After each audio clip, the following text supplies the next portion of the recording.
Next 2 weeks are set to be absolutely chaotic, as we're not only expected to see a fairly hectic NBA trade deadline, but on top of that, the buyout market is going to be absolutely insane. We've already seen the Detroit Pistons sever ties with Blake Griffin, and literally within a week, Blake Griffin went ahead and decided to join the Brooklyn Nets. And although he might not be the player that he once was, you have to admit, a team that's composed of DeAndre Jordan, James Harden, Kyrie Irving, Kevin Durant, and Blake Griffin, in addition to role players such as Joe Harris, does sound a little terrifying. But that's not all. We got additional information yesterday that the San Antonio Spurs are essentially looking to do the exact same thing with their promising face of their franchise big man of the past 5 years. And that is LaMarcus Aldridge. Now, LaMarcus Aldridge is in a little bit of a different situation. He's 35 years old, and his best years are definitely behind him. Nevertheless, it is going to be very intriguing to see what is to become of LaMarcus Aldridge. He is an expiring contract. He's set to make $24 million this year, and there's already been teams that came out and said that they're extremely interested in him. But there's no player in the entire buyout market or trade market that is going to be a bigger question mark than Andre Drummond. And that's because Andre Drummond could either be traded to a team as some form of cap relief, and that team could elect to buy him out, or he could be traded to a team like the Toronto Raptors and play out the rest of the season there, or he could be bought out by the Cleveland Cavaliers. And if he does get bought out, this will be the very first time in NBA history that I've seen a player that is highly productive in his late 20s, despite averaging 17 points and 14 rebounds, and it'll be very interesting to see what team he'd elect to sign with. But that's before we get to the other rumors I'm hearing in regards to the Los Angeles Lakers, in regards to Kristaps Porzingis, which once again, he's coming up in trade rumors. So before we get to the content, do me a favor and smash that like button for the YouTube algorithm. This is like our 6th video in the last 2 days. Consider subscribing and turning on my notifications because, well, this is my full-time freaking job, literally bringing you guys each and every piece of news, and whenever there's no news, we do not upload. Also, I created a podcast with 2 other very well-known and well-respected NBA YouTubers. I'm going to leave a link to that at the very top of my description. It's called Laced Up. Now that we got all that out of the way, cue the intro.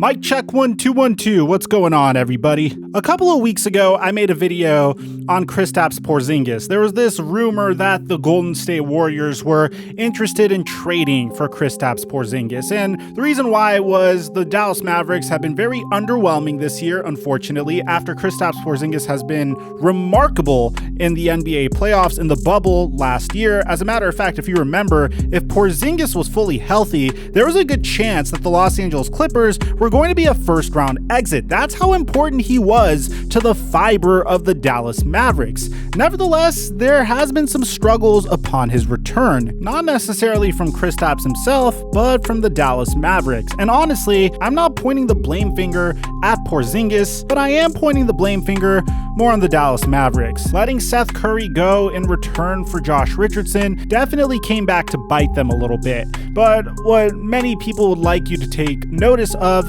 is how Kristaps Porzingis has been a little bit of a defensive liability this year. I always preface my defensive analysis by saying this: it is nearly impossible to fully grade how good a player has been defensively just by looking at his statistics. Rebounds and blocks don't really tell the full story of a player defensively. Steals definitely don't either. And the only close number and value we have to really determine how good a player is defensively is defensive box plus minus, defensive win shares. Porzingis has a career low defensive box plus minus of a negative 1.2, and he has 0.7 defensive win shares so far. But on the plus side, he's boasting his highest offensive box plus minus, and he's still positive when you look at his VORP, his value over replacement player.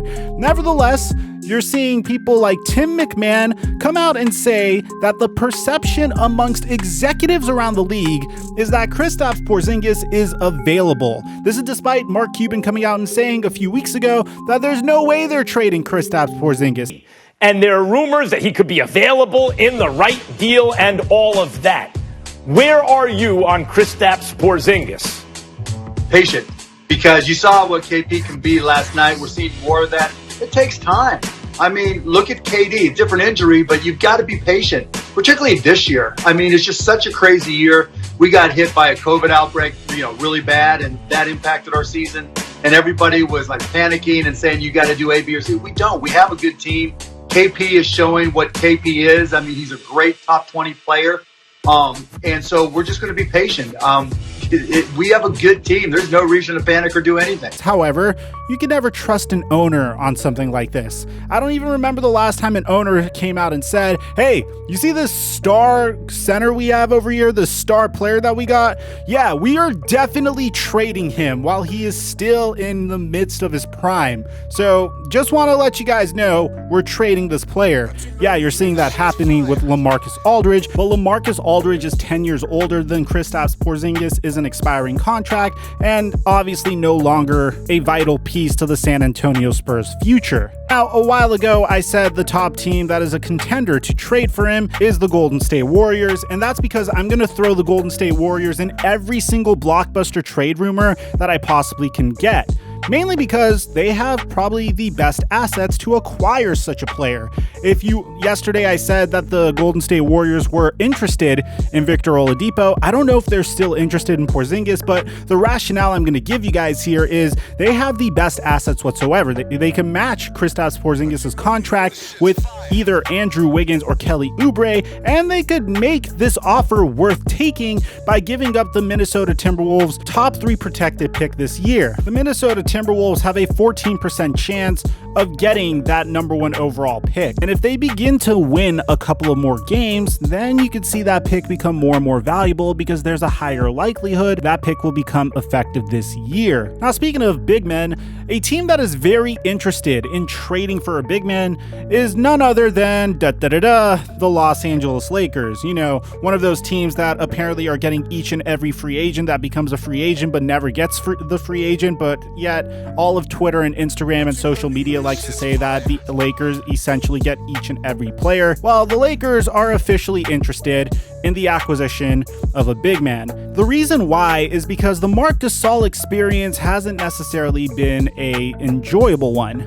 Laker fans are used to this, man. They've seen Gasol's decline, and that's pretty much what's happened to Mark ever since he left Memphis. Of course, he had to be more of a role player with Toronto, but once he came to the Los Angeles Lakers, his numbers dwindled drastically, and at this point, it's safe to say he is a liability on the offensive side of the floor, yet his defensive numbers indicate that he's fairly good on the defensive side of the floor. Nevertheless, the Lakers would like to see a little bit more out of him, especially now that there's a lot more pressure on Mark now that Anthony Davis isn't around. As a result, they are expected to try to make a run at either Andre Drummond or LaMarcus Aldridge. LaMarcus Aldridge would be interesting if the Lakers have any buyer's remorse on any of the new contracts that they recently signed. But honestly, I can't see the Lakers saying, hey, you know what, we're going to move on from Kyle Kuzma or any of the other players that we recently signed to an extension in order to bring in a 35-year-old big man that is clearly on the decline. So I'd expect them to be more interested in LaMarcus Aldridge if he is a buyout candidate. Now, a potential trade for Andre Drummond remains intriguing as well, but the Lakers don't have the assets to get the Cavaliers to trade Andre Drummond to them. And for those of you guys saying that a Marc Gasol for LaMarcus Aldridge or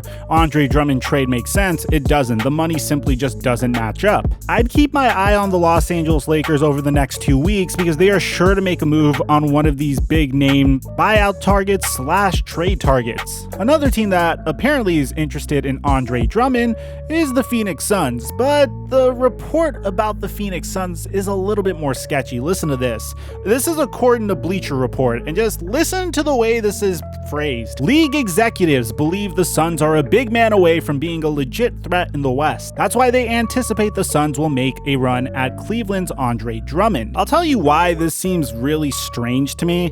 because the Phoenix Suns literally drafted a center over the likes of Luka Doncic and Trae Young a few years back. And while DeAndre Ayton hasn't been as good as he has been in years past, he still has been fairly serviceable. I suppose you could say that Andre Drummond is a minor upgrade over DeAndre Ayton, but punting on your former #1 overall pick or just relegating him to bench duty just doesn't make much sense to me. And also, I'm always extremely skeptical of any report that says league executives believe. And the ironic part of this video is the Kristaps Porzingis information and the Andre Drummond Suns information all comes from quote-unquote league executives. But it's still interesting, and I figured you guys would like to hear the rumblings about the NBA, so I made a video about it. Sam Amick is the guy responsible for the report on the Los Angeles Lakers trying to find a big man, so let me know in the comment section down below what you think about all this information. Aside from that, I'm your boy Mike, and I'm dropping our mic until our next upload.